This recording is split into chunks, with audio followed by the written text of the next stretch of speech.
Then welcome everybody. We have representatives from all presented speakers and Ich bin welcome drin. Veronica as well. Welcome. Ja, jetzt müsste ich nur noch.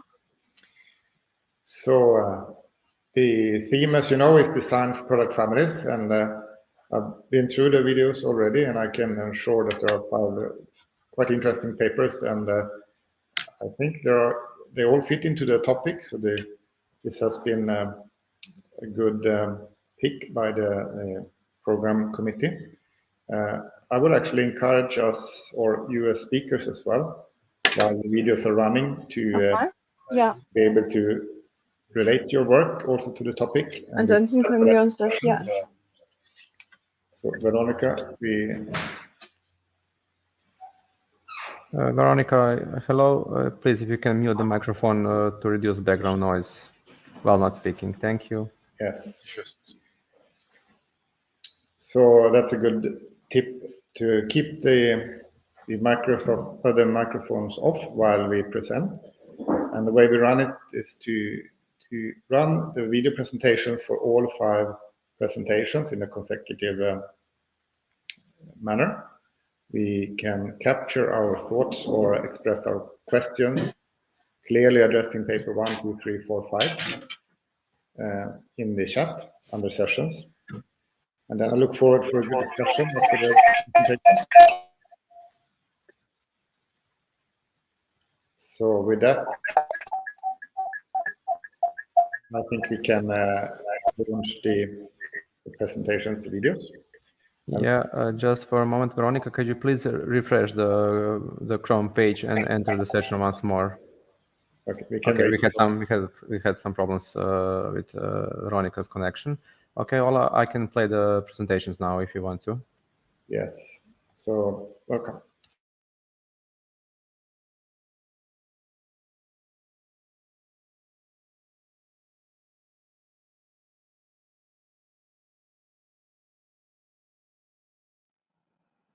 Hello together, and thank you for listening to our design conference presentation with the title Methodical Support for the New Development of Cyber-Physical Product Families.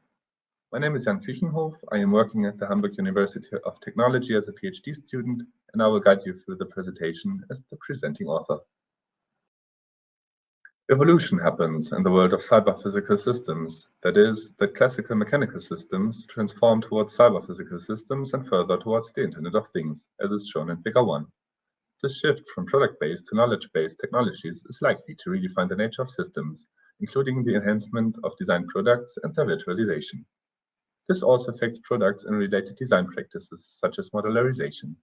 Development activities are often split between the domains. As a result, modularization decisions in one domain could have different and possibly negative effects in one of the other domains. Mechatronics is usually characterized by the close integration of mechanical engineering, electrical engineering, and information technology. The V model provides a generic development procedure for designing mechatronic systems, microcycle, and has served as a baseline model for different applications, but also methodological changes and extensions. For example, Zhang et al. Extended the V model in which they distinguish processes at macro and micro levels. They refine the system design phase by integrating requirement specification, a functional model, and an architecture model. Also, a compatibility test is integrated with the right side of the V with feedback to system design. Variety is an important aspect in product family design. One can differentiate between spatial and generational variety. Variants are simultaneously realized technical systems with a high degree of similarity and the same basic functionality. Variants cover different requirement areas and exist simultaneously. A related set of product variants forms a product family. A version is a precisely defined temporal status of an object within its life cycle. Design for variety can be used to assess the change of future requirements and its impact on components. Quality function deployment matrices are set up and the generational variety index is calculated. The integrated PKT approach for the development of modular product families aims to reduce existing external complexity induced by different customer requirements using technical, functional, and product strategic modularization techniques. Technical functional modularization approaches are module deployment based on coupling of components or module deployment based on functional flows. Modules can also be formed based on module drivers and then count to product strategic methods, such as module function deployment. For the functional flows, one can use functional heuristics according to Stone. In dominant flow, modules are formed based on the functions that are flown through by a main flow. Branching flow modules are built on parallel function chains that are to be identified. The heuristic conversion transmission describes functions that convert the flow to another form of energy or material. For setting up a product architecture, the feature allocation model can be used. The design domains considered for the system's architecture are product features, product functions, principal solutions, and components. They are jointly modeled in a feature allocation model. MORTI is the reference system for the development of the design education platform, which you can both see on the bottom right. It offers a semi-open platform architecture for the learning course integrated product development. For the development, the V model has been extended so that it integrates the system architecture on the left-hand side. The architecture consists of system models for properties, functions, and components which are jointly linked. The mechatronic modules consist of mechanics, electronics, and software and must be continuously synchronized to incorporate changes. System architecture and modular design are linked, which makes iterations necessary. Figure 16 shows a roadmap where each product family generation inhabits product variants on the vertical and versions on the horizontal axis. The design education platform is based on MORTI. The first versions have been completed in 2019 within the design course. The second version followed in 2020. The feature allocation model represents the product family architecture. Figure 16 shows an excerpt of the feature allocation model for the robot product family. The feature protection is connected to the function protect components, which is further connected to the component bumper. The component blade fulfills the function pop balloons, which is an optional and variant feature of the new generation. The next step is the deployment of modules within the functional structure. Figure 17 shows different states of the robot family that are connected via flows with the corresponding functions. Here, not only typical mechanically based flows like forces or mechanical energy are described, but also the flow of signals, which is part of information technology, can be implemented. Through the application of Stone's heuristics, modules are formed. The module interface graph of the robot family is pictured in Figure 18. It shows the product structure based on components with regard to variety. White parts represent standard elements and are combined in the system on one platform. Gray and blue colors indicate variant parts like the motion module and design-specific parts such as body and bumper and can be freely designed by the students. The modules must be able to be connected to the standardized connections and exhibit a durable structure. The attached modules can be additively manufactured. Technical requirements change every year.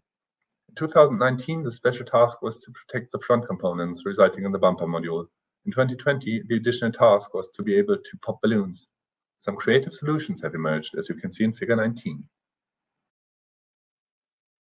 In order to further innovate the course, a new product family generation of drones is being developed. Flying increases the complexity of motion of the system, which makes more simulation effort necessary. The overall goal is to provide a modular platform for interconnected tasks like distributed measurements. You can see the product family component structure as well as the realized prototype of the connected modular drones in the pictures 20 and 21.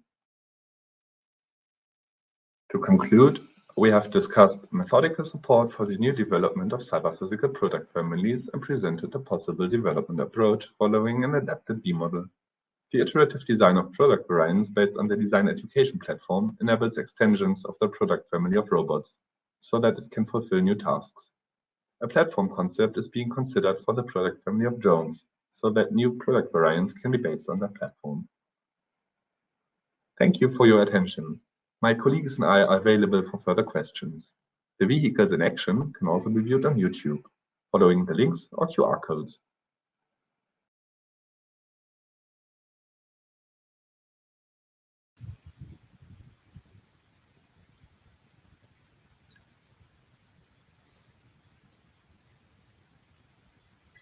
Good afternoon. My name is Veronica Molina.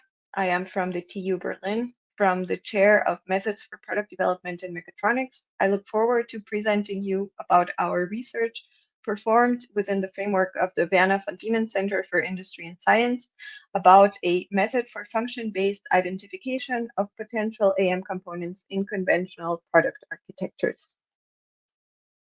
To put part identification for additive manufacturing in context of the current research, we have found that there are quite a few identification methods, and they are generally characterized by multiple criteria. These span between the user, the method logic, and the method implementation, and follow the lines of general process applicability, suitability for novice and/or skilled users. They allow to take into account either opportunistic and/or restrictive criteria. They address usually multiple AM potentials, but also a single one. And they should allow an easy implementation either by manual or automatic matter. Here's a table that we have expanded based on one proposed by Yang et al. In 2020. And it shows you a gross classification of some known literature sources in the matter. In general terms, as you can see, opportunistic part identification is quite popular in current literature.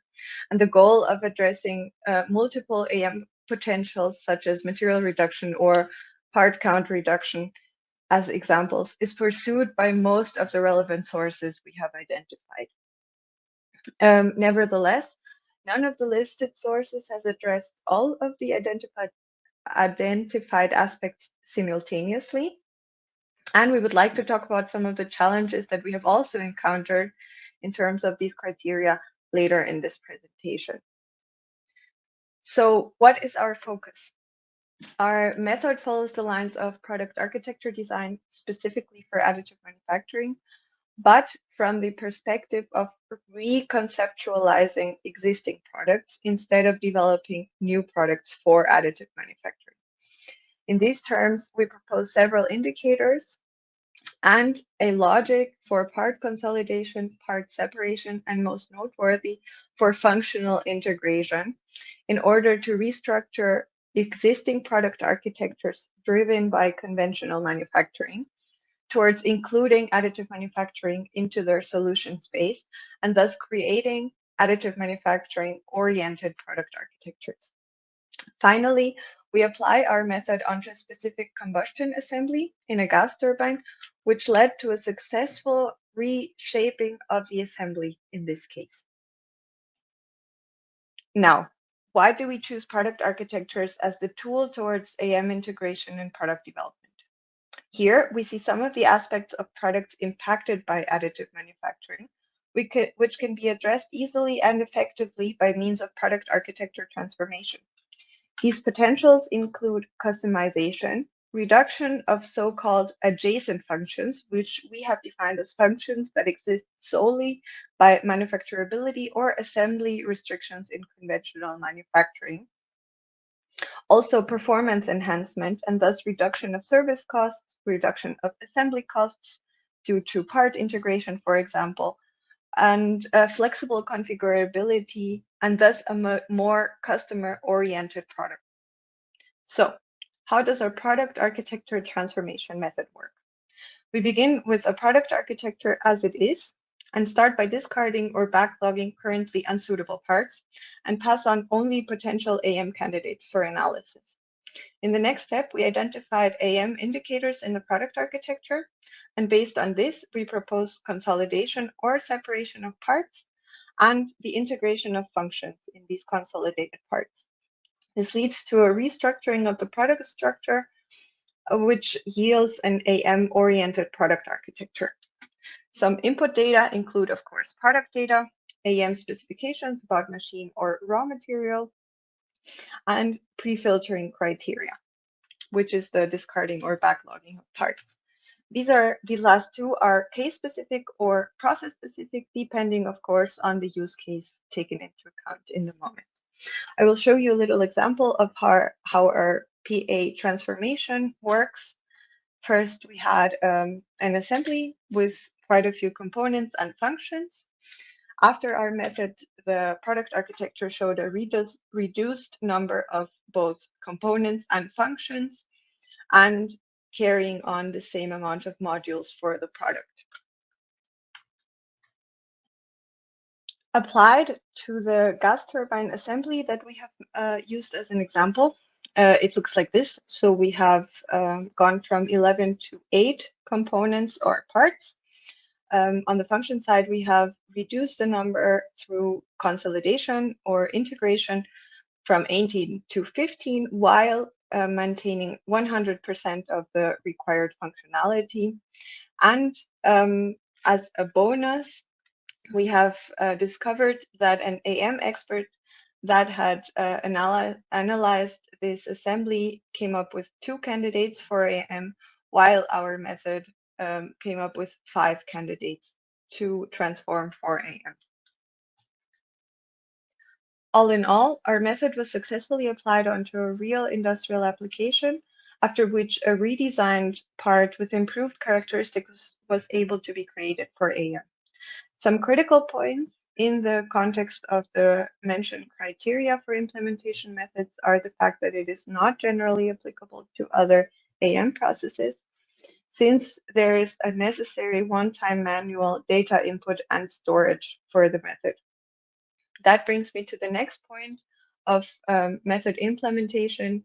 For higher complexity assemblies, this manual implementation would present with a big challenge. So in our outlook, we would like to test the transferability of this method to other AM processes, especially ones, let's say, with mainly different characteristics of the process, such as, for example, blown powder processes.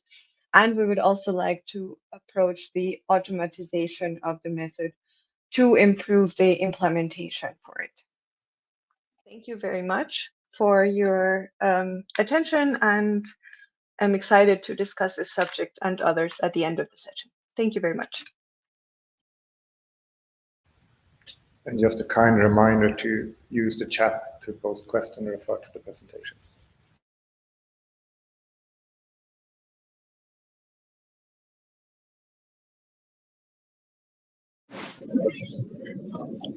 Dear listeners, we are happy to introduce you into our method for early design phase cost and performance trade-off analysis for evaluating new design candidates in an existing product family. This method results from research projects in which a team of researchers works together with 6 industrial partners. As you probably know, designing a new viable and valuable product is often a long process in which experts from many disciplines are involved.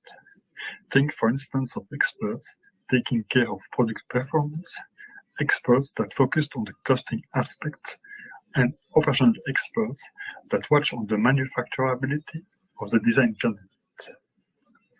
Maybe less known is that when new user requirements pop up, the first design decisions to meet these user requirements often already fix up to 80% of the final product cost. The decisions in this early design phase are often based on the intuition and experience of senior system architects and senior designers, which make them subjective and dependent on the presence of these experts. This triggers us to set up a research project to make these early design stage decisions more transparent and objective. At the managerial level, manufacturing companies struggle with the following questions. What are the blocking factors to reuse learnings from previous design cycles? How can we make our design process faster and more objective? How can we shorten the learning phase of a new designer? How can we evaluate and compare cost and performance trade-offs of multiple design variants in the early design phase?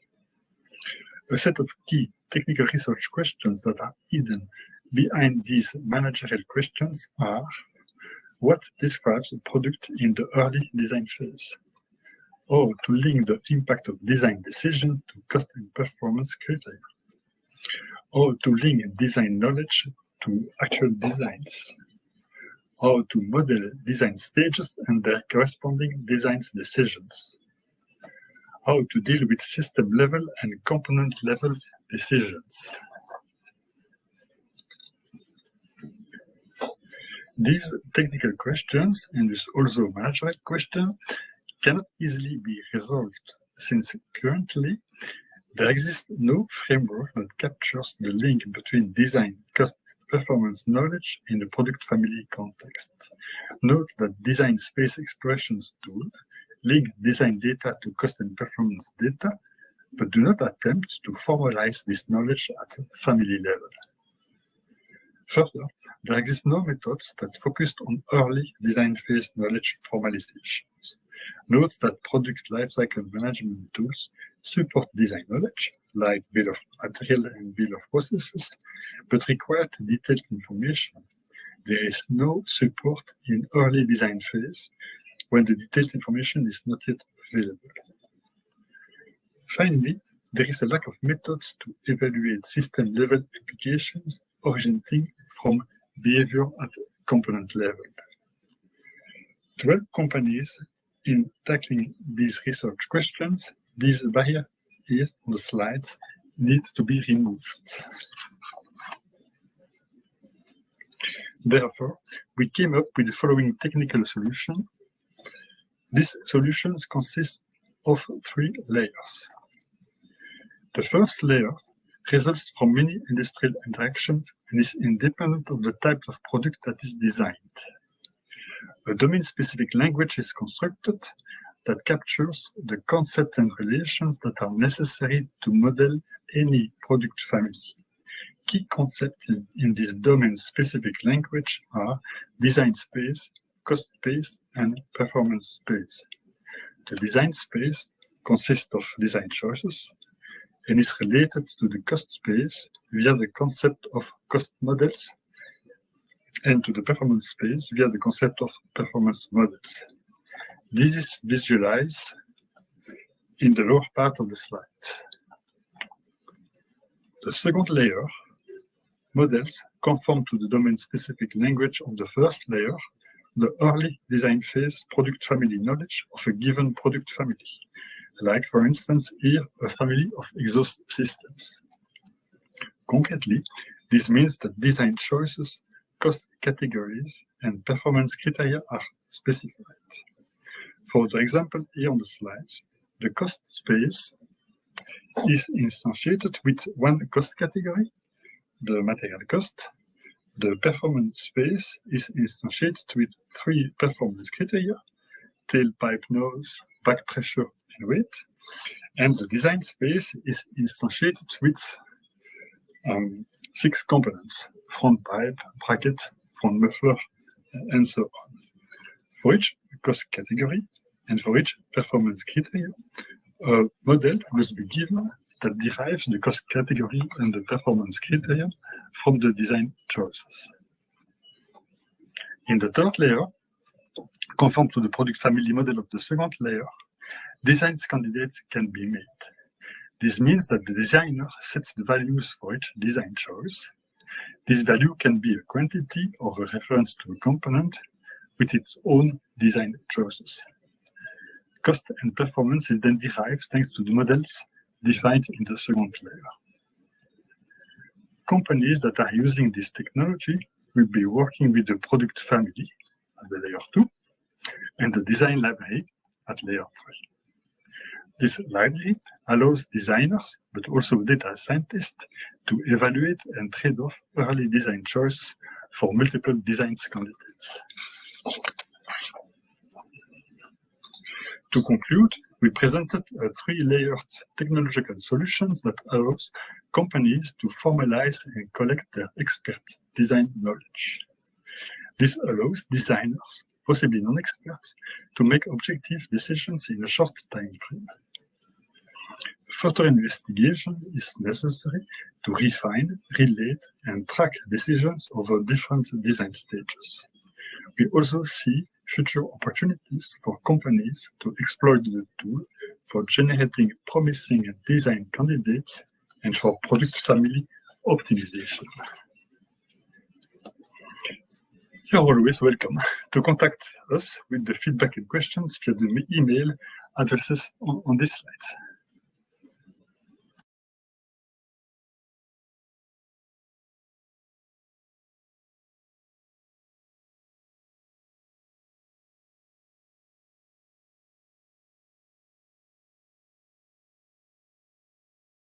Hello and welcome everybody. My name is Sebastian and I will present to you cost optimization of product families using solution spaces. And I will explain it using an application from an early stage electric vehicle design problem. So although the time is quite short, I want to briefly introduce a short agenda which consists of the motivation, the product family design using solution spaces, the method, and I want to conclude with a short discussion on the method. So the motivation is that a startup wants to offer product variants on the market for 4 customer segments, which you can see here on the left-hand side, with typical representatives of those segments.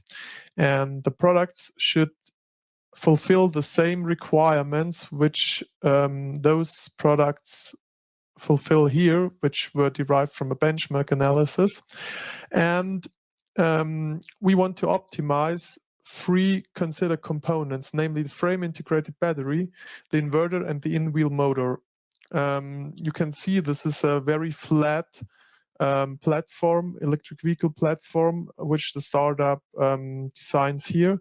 And the question now of the startup arose, how must the components of the product family be designed to serve different customer segments, namely those, and how does the solution behave under uncertainty in the early phases?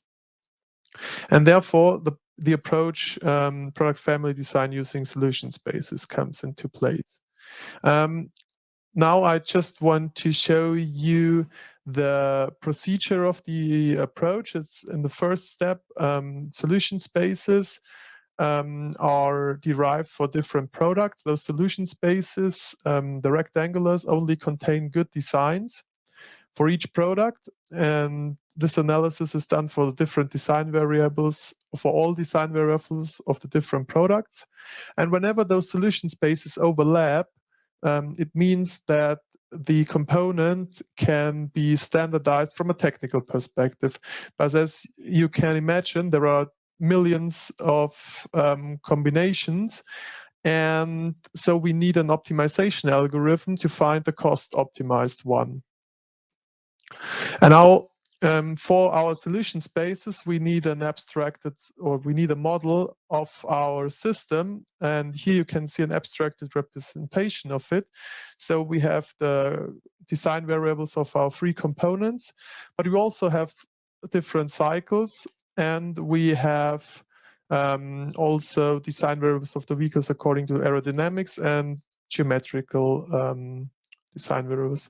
We have different quantities of interest which are constrained by requirements, which you can see here. Just to give you an impression of the detailed system model, which consists of 19 design variables, which you can see on the left side, and 70 quantities of interest, which you can see on the right side, and they are connected by 22 modular models, which are grouped to 4 categories. So we have models for powertrain, battery, performance functions, and range and cycles.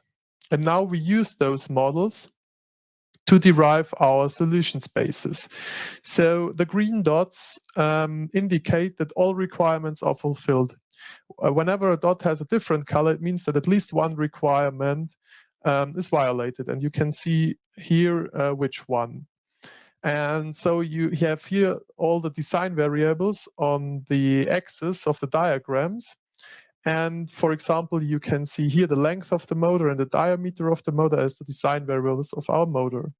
But you can also see the cycle number. So here we have implemented different cycles, which can be selected and co-designed with the design of motor and vehicle. So all these diagrams contain the complete system behavior and ensure that all requirements are met. And now we have done this for product M, and we did this also for the other products, and we derived those rectangular solution spaces. And those we can see here again. So all those gray bars are the solution spaces from the different products. And the optimization algorithm now searches the cost-optimized commonality pattern and the according design variables of the components. So here we can see the product family cost of the complete product family and the overall number of component variants used. And the optimum consists of 7 components, which are 2 motors, 1 inverter, and 4 batteries. So we can see here that the triangular indicates the optimized solution. And we can see that the first 3 product variants share 1 motor, and the last one has an own motor. It would have been possible to design only 1 motor for all product variants, but that wasn't reasonable from an economical perspective. We have done this for all the components, and in the end, we come up with those 7 component variants. But we haven't done it only for one cost scenario, but we also varied our cost scenario. So we varied the production volumes and the complexity costs, because the startup does not know from the beginning how many they will sell and how much it will cost them. So we calculated different scenarios, and we could identify a robust optimum, which we presented before, with 7 component variants. And the approach enables the design for robustness at low computational effort. So to conclude, I briefly want to discuss the results. So we have a fast calculation of a combined product family design problem, commonality pattern, and component design. We have flexibility by solution spaces. We can identify a robust optimum, but it comes at the cost of a high modeling effort, and we may not find the global optimum due to the use of the solution spaces. Thank you very much for your attention. I'm looking forward to your questions.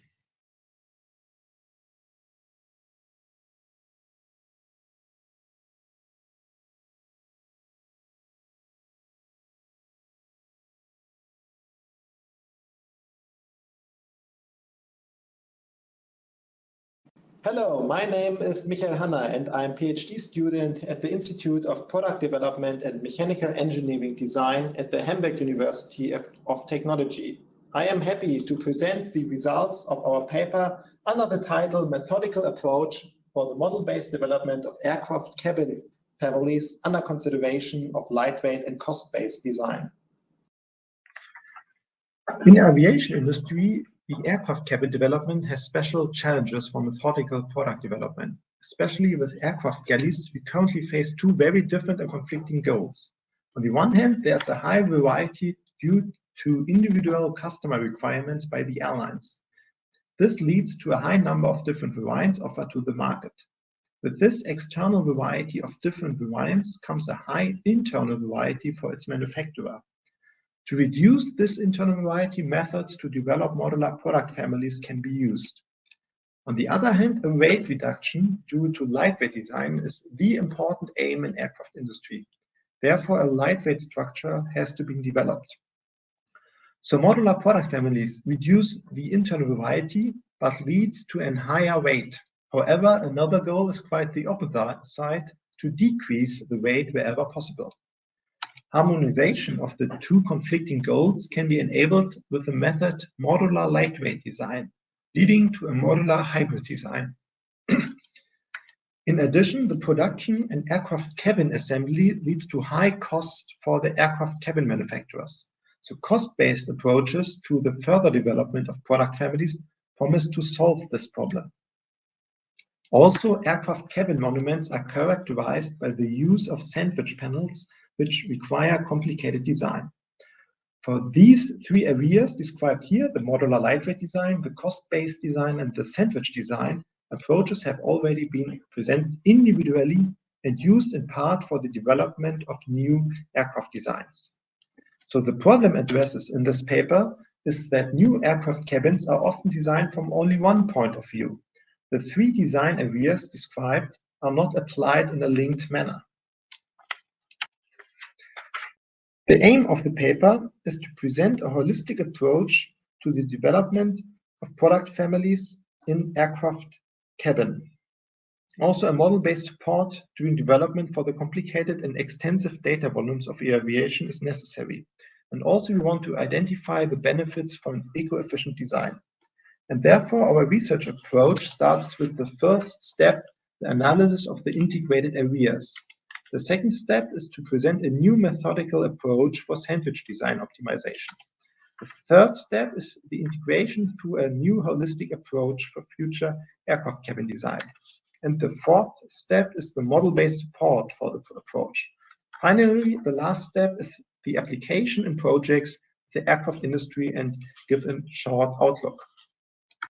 Starting with the analysis, you can see that there's a 6-step approach for the modular lightweight design still existing. This approach harmonizes the modularization and the lightweight design and leads to a modular hybrid design shown on the right side. Here, different modules are designed in different designs. With this approach, a compromise between the two areas could be achieved, and the oversizing of the interfaces and thereby the weight can be reduced. To look at the other both areas, we can see there is a existing methodological approach to complexity cost management of modular product families, so that a cost prognosis, a cost estimation, and a cost reduction can be effectively achieved. This has already been applied to different aircraft cabin monuments concepts seen on the left side. However, an approach for the detailed sandwich optimization of aircraft cabin monuments isn't existing now. So we've shown here our new methodical approach for sandwich optimization. It starts with the first step, the development of new sandwich structure tests. Then the second step is the hybrid test with initial design. The third step is the local optimization with detailed virtual model. The last step is the virtual comparison with previous design. The result here is an optimized sandwich structure. Based on that, the holistic approach was developed, which takes the 3 areas into account. The steps of this approach are divided into 5 phases colored in gray. First, the requirements for future aircraft cabin development. Following that, the common database of existing product family has to be harmonized, and then the different methodical approaches are shown, which leads to different designs. Last, the alignment of the concepts for the integration further aircraft cabin design is shown. The upper part represents here the aspects of the sandwich design, the middle, the modular and lightweight design, and the lower part for the cost-based design. For the data management problem in aircraft industry, we use a model-based approach with SysML showing here. The analysis of the different aspects has shown that the 3 areas all have a high relevance for future aircraft cabin development. The combination of these areas thus forms the basis for implementing sustainability in the product lifecycle and thus making a contribution to resource reduction.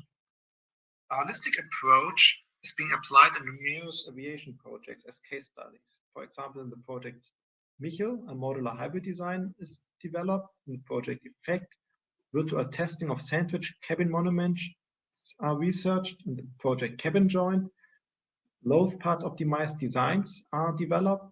And in the project Anchor, the aim is to reduce the complexity costs. So in this paper, the holistic approach meets the different requirements and can provide a common solution. And with a model-based support, the consistent data management can be implemented. And the approach can help to develop sustainable aircraft cabin monuments that enable reduced resource consumption. And in future, digitalization can be further advanced. Approach. With this, I would like to close the presentation and thank you for your attention.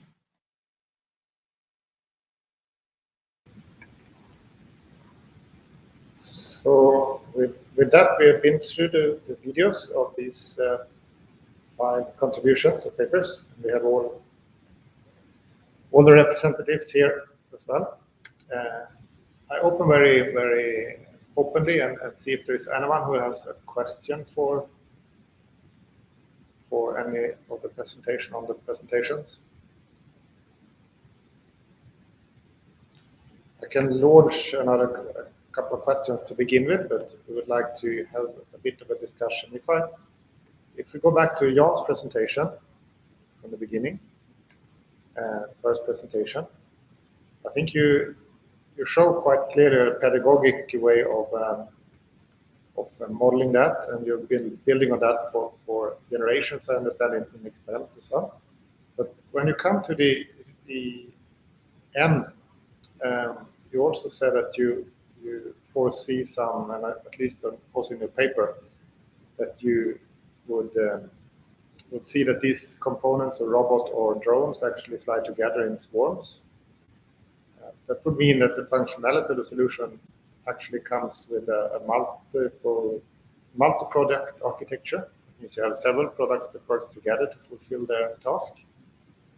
Is this something you have started to think about as well? Can you represent this kind of products working together in a family or family approach? How do you see that? Good question. The idea was to not only have one robot, but to have many robots. And we have done this for the student course EPE, where we have like one platform, and so we can derive variants from it. But each product needs to be controlled by itself, so they are not connected.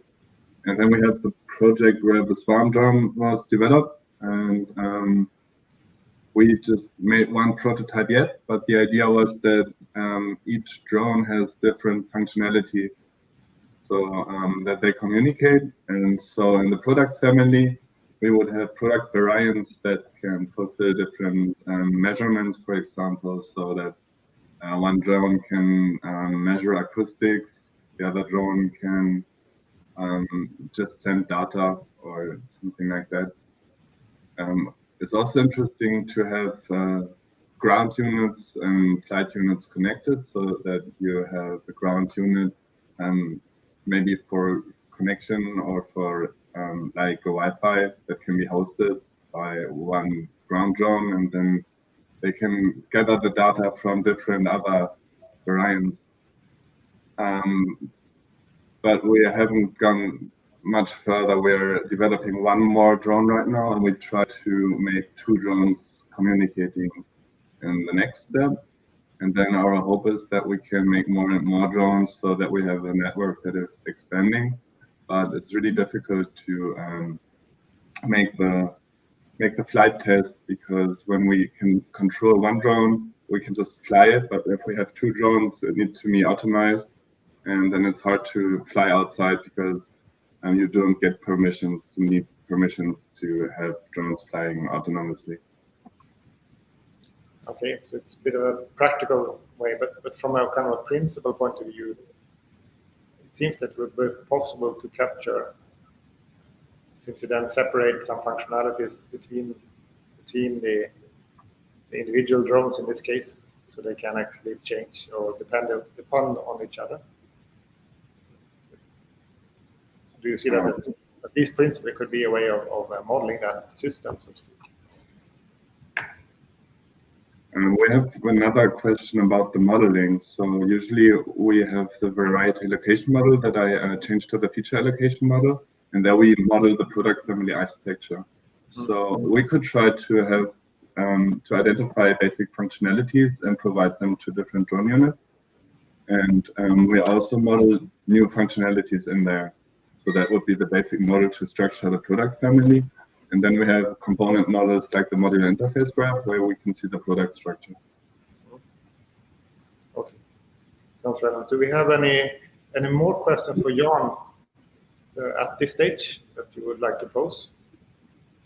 Some reflections from your own works was presenting on that challenge of systems or complex systems inside the physical systems modeling. I think we have something from Michel Schaffers that directed to this.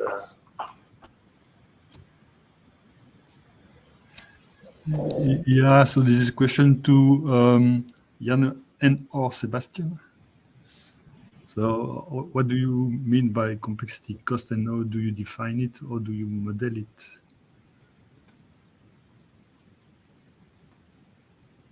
Was the question to me or to Sebastian, because you said both names? Because both of them spoke about complexity. You can see if Joren has a question first and then Sebastian. Yeah. Okay, perfect. I did not calculate the complexity costs here. I don't know. Usually when we talk about complexity costs, we portray the product life cycle or the different product life phases, and then we look how much it costs or how much costs occur about each variant in each life phase. So I did not calculate this here exactly. Did I talk about complexity costs itself? I cannot remember that. Sorry, it was Michel. Yeah, but we can have that question now, or we can go paper by paper and take it when we come, unless you want to answer it right now, Sebastian. Mm-hmm. Yes, sure. So we come back to that question. We have a couple of minutes to digest on that. So going on to Victoria's paper from Eveline. Personally, it was a quite interesting paper since I've been working with jet engines for some time. So thank you very much for that. I have first a technical question in the application that you proved for this nozzle or the combustor detail that you showed. You said that you were able to conserve or transfer the full functionality or 100% functionality mapping or something like that. So was that, I mean, I also know that it's quite sensitive and it looks like a quite elaborate design. Did you also test the functionality or the performance of that in some way? Or is it from a manufacturing point of view? Yes and no. So right now the current switch is simulations based on the design that we proposed. The part can not be tested because since it's such a critical assembly, the review process inside of the company, of the user company, are too complex to be able to test it in a real environment. So as of now, we can only test it through simulation. Okay. It looks like a quite intriguing design. Yes, so we had quite a few freedom because we were able to integrate two different parts into one, and we could, let's say, optimize all the inner structures of the parts, since the manufacturing technology we chose allows for a lot of flexibility in geometry. So it was quite interesting. We could also test different elements that we would otherwise had not been able to test, such as, like, for example, porous structures directly printed together with full material. So it was quite an interesting project. I can imagine. So you also mentioned, and you were quite clear that you tested out one of the additive manufacturing methods only at this phase. Excuse me, could you repeat the question? No, that's just a comment that you were clear that you tried it on for one additive manufacturing technique. Exactly. But how do you then, what would be the effort, or how do you then capture the specific kind of conditions, constraints, or capabilities for another method? Or how would you do it again if you would? So as I said, we kind of analyze each process, each AM process, together with experts and users, and we extract indicators from, for example, applications and from experts who are applying the process to different parts. And there are similar functionalities, similar qualities, and indicators that all parts share. So we apply this to the semantics in the product architecture. And this is, so yeah, each process has different, let's say, characteristic applications that they show. And for example, for powder bed processes, it's usually high complexity, inner structures, stuff like that, lightweight production, topology optimized design. And for other AM technologies with a higher build rate, it's usually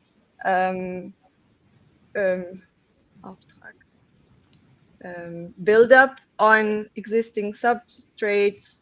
So it's usually pretty characteristic to whatever applications are on the market already. So what I meant was like some of these applications are very sensitive for like surface finishing, and did it then include was the surface quality included as one of these parameters or for functionality? Yes and no. So aside from, so right now this paper only takes into account, let's say, the suitability. So the basic suitability for each process. And then we're working also inside of this project on Vorgehen, like a workflow, like a process to follow in the identification, redesign, and application of each AM technology. And this would include, for example, defining functional surfaces depending on specific requirements such as surface quality, let's say. So then inside of this workflow, we would define these functional surfaces and then orient them inside the build or inside the design, such as to make sure that certain surface requirements are met. But this is a whole other subject. Yeah, it's just openings for further research, I presume. So finally, to also lead into some of the other papers in this session on the product family design, do you see this is a component? Do you see any dependencies or impact on the larger system? On how do you relate that? Does it change anything? Can it be done as a standalone activity, or is it dependent on conditions that apply for the in this case the engine or even the aircraft or something? Well, we haven't tested, so I can't say for sure, but I would say it does apply. So it does have repercussions on the bigger system, for sure. It needs to be analyzed as a whole. So what I think Jan was mentioning, or Michel, I'm not sure, about the whole product life cycle, that has to be taken into account for sure. Because the identification process itself, it's only shown in a few components, but of course it has repercussions on the whole system. Okay, so that may be something for you, if you want to comment, or if the others want to comment later on, or now, for how you would be able to include the component design or redesign in a systems context or family context. I'm sorry, I couldn't understand the question. If there are, as you said, there are dependencies on the system level when you do the redesign or new designs for component level. Do you see that there are some frameworks that you heard, for instance, in this presentation that could be interesting to explore from that perspective, how you would relate? I found it very interesting to the idea to analyze cost and performance in the early design phase, actually, because this is what AM kind of cuts into the early design phase, and conceptualization of the parts and products is what AM kind of revolutionized, since it's a whole new way of thinking, and this is maybe a possibility to yield even more variants or to integrate quite a few variants in one. So this idea of or this methodology to apply cost and performance analysis or the trade-offs of different variants into the performance of the parts, I found quite interesting. It would be something that at least rung a lot of bells in my head. That's good.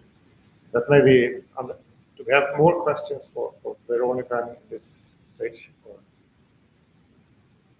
we may have reason to come back to that as we then go into Michel's work on the hosting.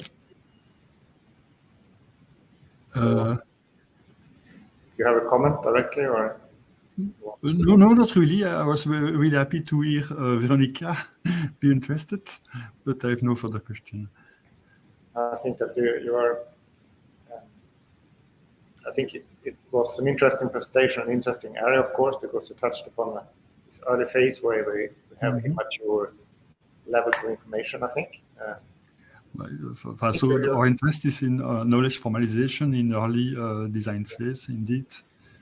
And so I was a little bit curious about that because it was rather broadly stated about the methods not being available. What more precisely is it that you find lacking in the early phases? Can you elaborate a little bit more on the problems, so to speak? Actually, when we say formalization, we mean reuse of information. At the moment, our feeling is that there is no reuse of information for every apart product. Okay, we know how it is and what this is causes performance, but to factor out this knowledge over the family, we feel that there is very little support for that, and that's what we are trying to solve. I hope I'm clear enough. Yeah, and then you also, I think the presentation gave wasn't excuse me, enough to go into I understand. Yeah, for instance, you talk about the domain-specific languages for your component or your model. Are those the ones, I mean, existing because people are modeling today those in different domains? Your question is if there are existing languages next to our own language? Yeah, you mentioned the domain-specific languages. Yeah.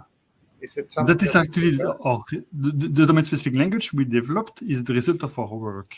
So this is our methodology to precisely to formalize knowledge over a family of products. And so it is a little bit more. Can you elaborate a little bit more on that? How do you model that? What is the basis for that modeling?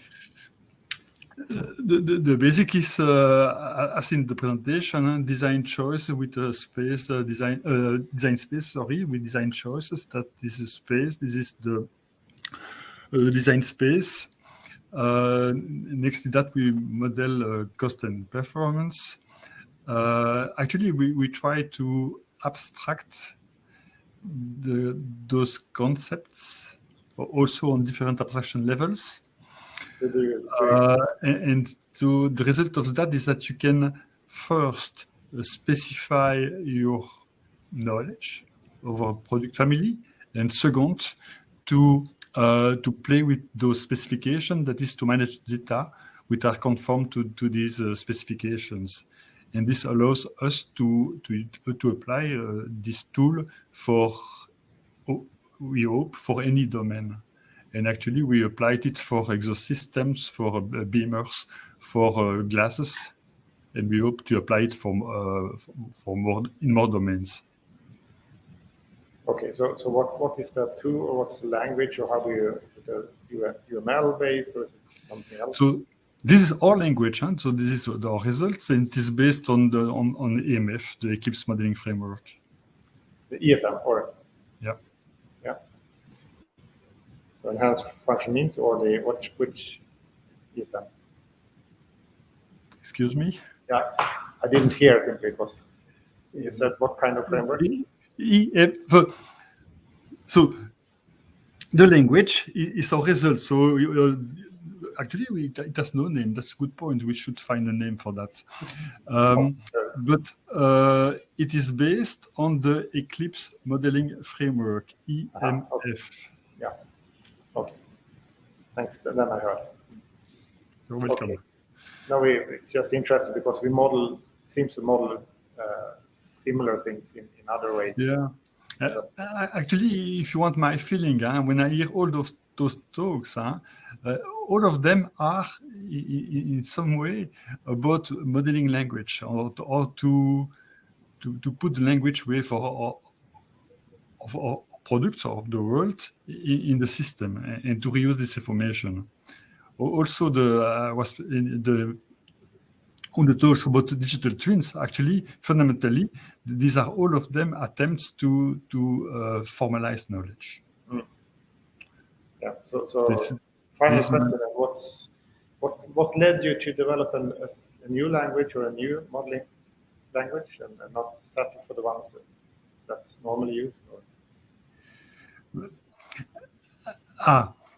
So the common way to solve this problem, to model a family, is the feature model, when you have a tree of decisions. And then we applied another technique. Why? First, because there are already a lot of research about the feature model. And second, because we want to be more universal, and we want to be able to use it more analytically, and that's not possible with an hierarchical model. Okay. But it is also possible. There are many approaches. Okay, perhaps that's something for others as well, but to comment on. If others have a comment on you hear the discussion, or do you have other comments to Michel's work?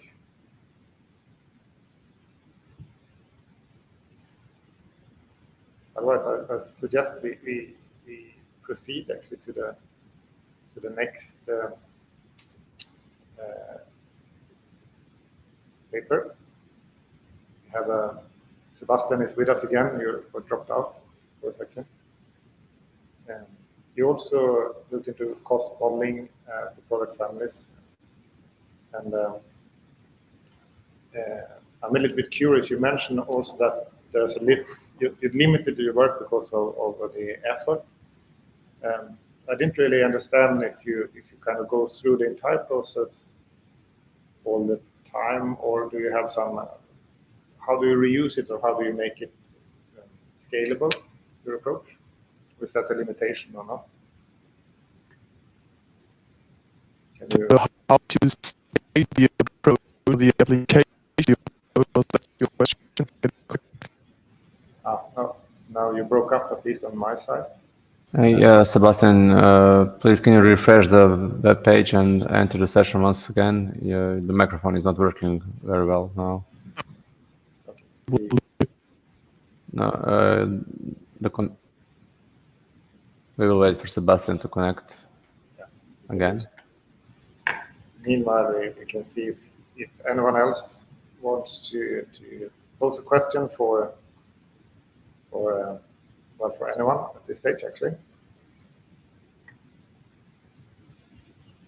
I think Veronica has a question as well, but that's for Sebastian, I guess.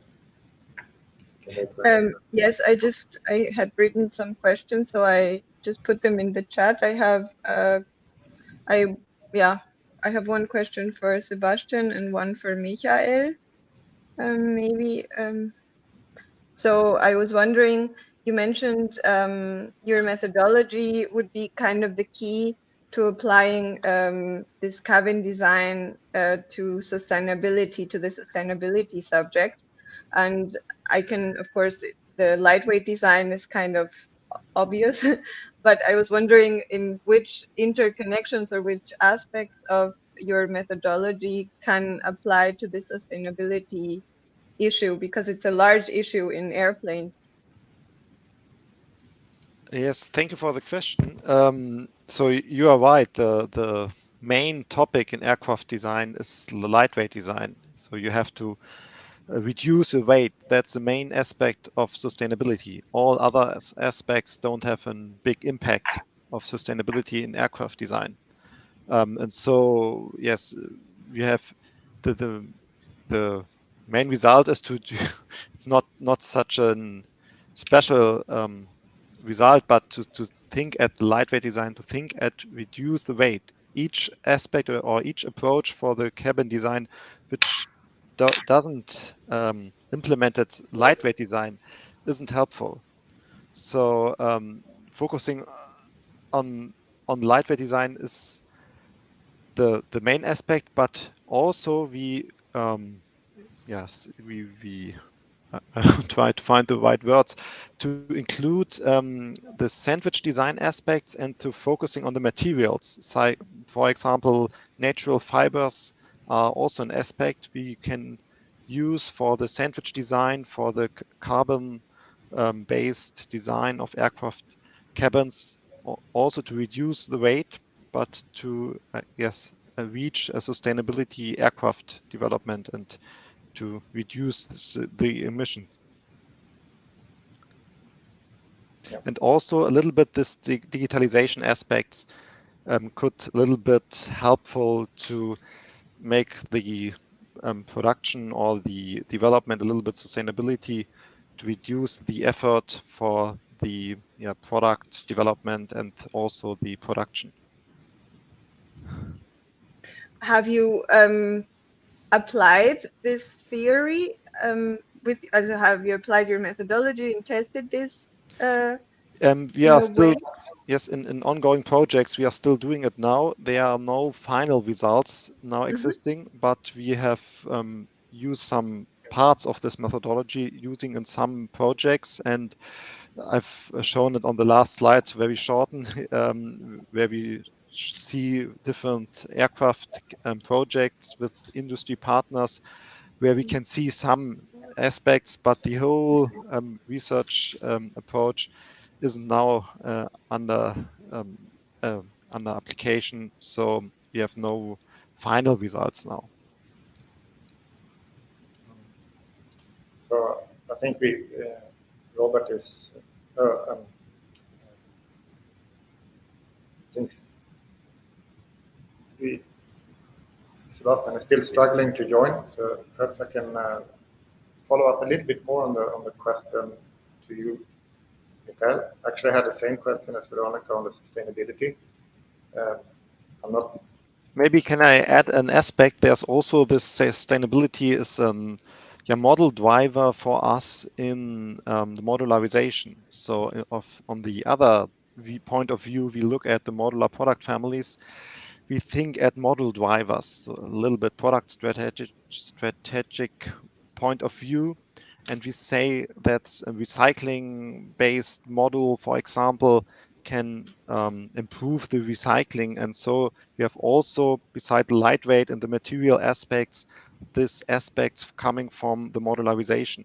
And so we have different aspects for sustainability, and to bring it together in our approach brings an effort of both areas. So sorry for you keeping stuck on the sustainability issue, but there's so much happening in aerospace where lightweight is not only the only one. So I mean, it's electrification or there are also social aspects that comes into play. So a lot of architecture changes happening. So do you see your approach applicable there as well, or other things than what you've studied now? So we are looking on the product structure more and on the lightweight and emission aspects, and the other aspects aren't involved now. But yes, it's important to think about these aspects too. But now to look at short-term aspects, I don't think that's the aircraft make a fundamental change. So there's only a few changes, and for example, through lightweight design, we can reduce a little bit of the emission. But to think bigger, to make the whole new aircraft, I think that's a more long-term point of view. The aircraft industry cannot solve these problems in a short time. So they can make a lightweight design a little bit. They can think in different recycling aspects, but to think in the whole aircraft, I think there we have to wait a longer time to make approaches which we can use only later. Okay, so it's definitely a time perspective, but I would actually think that the aerospace industry in general have already shifted to take on that challenge, at least strategically, and I see that has impacted quite a lot already, at least for what's coming in the future. It takes a long time to develop this new solution. So, anyway, now Sebastian seems to be with us. Yes, hopefully it works. Can you hear me? Yes. Yeah, we can hear you. Yeah, finally. Okay, perfect. I can actually start with Veronica. I had a question for you as well, I believe. You want to restate it, Veronica? Yes. So I had a little bit of an interruption in the presentation. Maybe I missed the answer, but I was wondering, why did you limit your solution space as a rectangle? So inside of these diagrams, it was a bit larger, the solution space. I was just wondering why you limit it in every case as a rectangle. Yeah, that's actually a good question, because by limiting it to a rectangular, we can decouple the design variables from each other, because as long as each design variable stays within its intervals, which means within its rectangular somehow, then it doesn't matter what the others do as long as they stay in the respective intervals. And this helps to decouple the design variables from each other, which then fastens the optimization a lot. I have another question. Then what happens at the limits of these rectangles? So is there any difference between, let's say, towards the middle of the rectangle and around the edges of it? Do you see there a difference? How's the, I don't know, sensitivity, if you can call it this? Yes. So exactly. So when you're at the limits, especially when the limit when it's limited by requirement, then you're kind of sensitive against the violation of that requirement. So when you move like into the middle of the box, you become more or less sensitive or more robust, or whatever you want to call it. So it's also a measure of where to position it, and it's always a trade-off between kind of optimality and robustness, because when you want to be like more cost efficient, you usually move to one of the limits, and if you want to be more robust, you stay rather in the middle of it. Okay. And so your method is able to choose. So it's the user or whatever, you can actually decide what you want to focus on, or it's just implied in the method? Yes, that's also a very good question. That's actually what I'm working on at the moment. So Okay. yesterday I had some discussions because I'm at DTU at the moment, and there are also some robustness things, and we had some discussions exactly on that. So yeah, hopefully I could implement something where the user then could choose rather a cost optimized or rather a robust solution, and also solutions like in between. Yeah, but this would be kind of the next step. So far I don't have explicitly modeled like something like robustness or that, so not yet. Okay, because this sounds actually quite interesting for AM possibly, since it's very often a case of special requirements that you use for AM. And so having, let's say, this possibility of choosing what you want to focus on is quite interesting if you want to enlarge the solution space without going really over the limits. So I find it quite interesting. Yeah, that's interesting. Also the application then in additive manufacturing, because I haven't considered that so far or not explicitly. Yeah. Okay, I think that has to be the final part of this session that has come to an end. We got the discussion going, and I think we had a lot of cross-sharing. We encourage each other to look into each other's work. I learned a lot while reading as well. Thank you very much for that. So with that, I think we give ourselves or yourselves a thumbs up or an applause, because that was an interesting session. Thank you very much. Yeah. Thank you also, and see you later maybe. Yeah, there's a break and social engagement. So thank you very much. Thank you. Bye. Thank you. Goodbye. Thank you, Ole. Thank you all. Bye bye.